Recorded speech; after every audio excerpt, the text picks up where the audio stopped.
दोस्तों नमस्कार।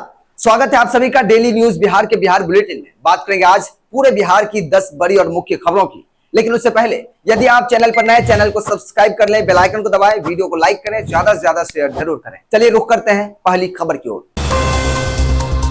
पीएम की एक आवाज पर बदला रास्ता, लग्जरी गाड़ियों का काफिला छोड़ वंदे भारत से पटना दौड़े विधायक। दोस्तों एक ऐसी खबर है जिसने वीआईपी कल्चर पर बड़ा प्रहार किया है। जब देश हित और राष्ट्र जिम्मेदारी व्यक्तिगत आराम से बड़ी हो जाती है तो जनप्रतिनिधियों का हर कदम एक मिसाल बन जाता है। प्रधानमंत्री नरेंद्र मोदी की देशवासियों से की गई खास अपील की विदेशी मुद्रा पर दबाव कम करने के लिए तेल, सोना और विदेश यात्राओं में कटौती करें और सार्वजनिक परिवहन को अपनाएं। इस अपील को लौरिया के भाजपा विधायक विनय बिहारी ने सीधे दिल से लगा लिया। उन्होंने पटना जाने के लिए अपनी चमचमाती गाड़ियों के काफिले को वहीं रोक दिया और सीधे वंदे भारत ट्रेन का टिकट कटाकर सफर पर निकल पड़े। स्टेशन पर जब उनके समर्थकों ने यह नजारा देखा तो यह हर कोई दंग रह गया और कार्यकर्ताओं ने नारेबाजी के साथ उन्हें विदा किया। नेताओं के इस बदले रंग पर आपका क्या कहना है, कमेंट में जरूर बताएं।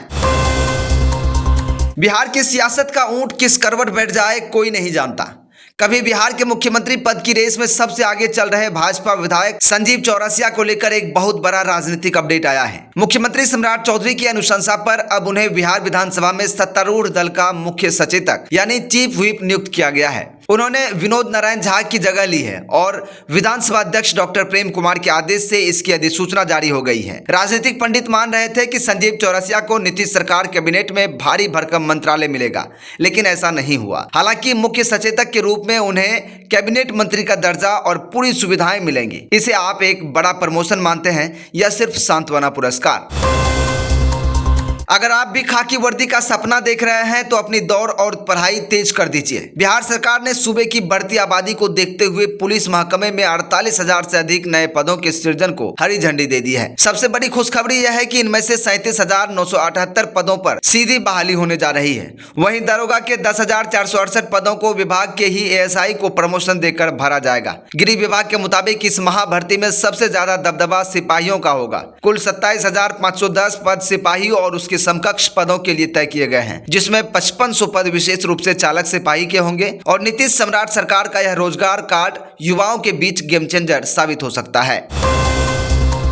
बिहार में आसमान से बरसती आग और जानलेवा उमस से बेहाल लोगों के लिए आखिरकार प्रकृति ने राहत का रास्ता खोल दिया है। पूर्वी बिहार और उत्तरी बंगाल की सीमा पर वायुमंडल में एक बहुत बड़ा बदलाव देखा जा रहा है। मौसम रडार की तस्वीरों में छोटे छोटे कन्वेक्टिव सेल यानी बारिश कराने वाला बादल सकड़े दिखाई दे रहे हैं, जिसका सीधा असर भागलपुर, पूर्णिया और आसपास के जिलों में देखने को मिलेगा। मौसम वैज्ञानिकों का कहना है कि मध्य प्रदेश से लेकर बिहार और बांग्लादेश तक एक चक्रवाती हवाओं का क्षेत्र बना हुआ है, जिसके चलते आने वाले कुछ ही घंटों में तेज आंधी, मेघ गर्जन और झमाझम बारिश की पूरी संभावना है। दिन भर की तपिश के बाद शाम को छाए बादलों ने लोगों को मुस्कुराने की वजह दे दी है।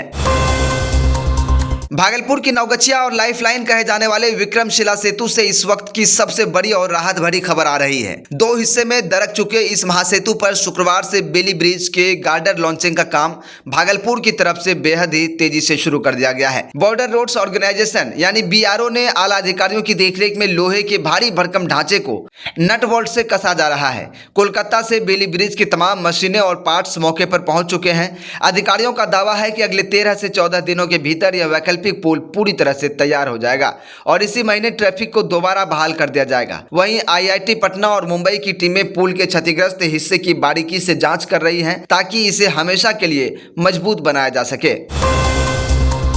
बिहार में मंत्रिमंडल विस्तार से ठीक एक हफ्ते बाद मुख्यमंत्री सम्राट चौधरी ने अपनी टीम के मंत्रियों को जिलों का बॉस बना दिया है। यानी अब जिले के विकास की चाबी इन मंत्रियों के हाथ में होगी। नई लिस्ट के मुताबिक डिप्टी सीएम विजय कुमार चौधरी को राजधानी पटना के साथ साथ नीतीश कुमार के गृह जिले नालंदा का प्रभारी भी बनाया गया है। वहीं दूसरे डिप्टी सीएम विजय कुमार सिन्हा को मोक्ष की भूमि गयाजी और गोपालगंज की कमान सौंपी गई है। इसके अलावा वरिष्ठ मंत्री विजेंद्र प्रसाद यादव सारण संभालेंगे। श्रवण कुमार को पूर्वी चंपारण और शिवहर मिला है, जबकि नीतीश मिश्रा भागलपुर और लेसी सिंह मधुबनी की कमान संभालेंगे। अब यह देखना होगा कि ये प्रभारी मंत्री अपने अपने जिलों का कितना कायाकल्प कर पाते हैं। बिहार के नौकरशाही गलियारे से इस वक्त की बहुत बड़ी प्रशासनिक हलचल सम्राट सरकार ने राज्य के आईएएस अधिकारियों के ट्रांसफर की एक ही दिन में दूसरी सबसे बड़ी लिस्ट जारी कर दिया है, जिसने सबको चौंका दिया है। इस नई ट्रांसफर लिस्ट के तहत पटना, कोसी और पूर्णिया प्रमंडल के कमिश्नर यानी प्रमंडलीय आयुक्तों को बदल दिया जाएगा। पटना के मौजूद कमिश्नर अनिमेश कुमार पराशर को अब बुडको का मैनेजिंग डायरेक्टर बनाया गया है, जबकि उनकी जगह वरिष्ठ आईएएस मनोज बड़वरे को पटना का नया कमिश्नर नियुक्त किया गया है। वहीं दूसरी तरफ शिक्षा विभाग के सचिव दिनेश कुमार को कोसी प्रमंडल का कमिश्नर बनाया गया है और उन्हें पूर्णिया प्रमंडल का भी एडिशनल चार्ज सौंप दिया गया है। सरकार के इस ताबड़तोड़ एक्शन से साफ है कि वो लॉ एंड ऑर्डर और विकास को लेकर कोई ढिलाई नहीं चाहती है।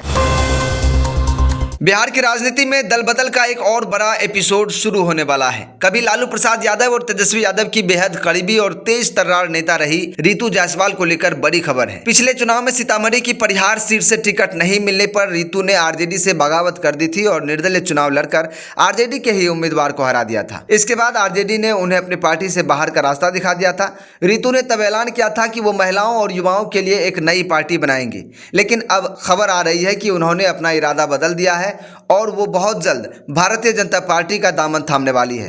रितु के इस फैसले से मिथिलांचल और तिरहुत की राजनीति में बड़ा उलटफेर होना तय माना जा रहा है।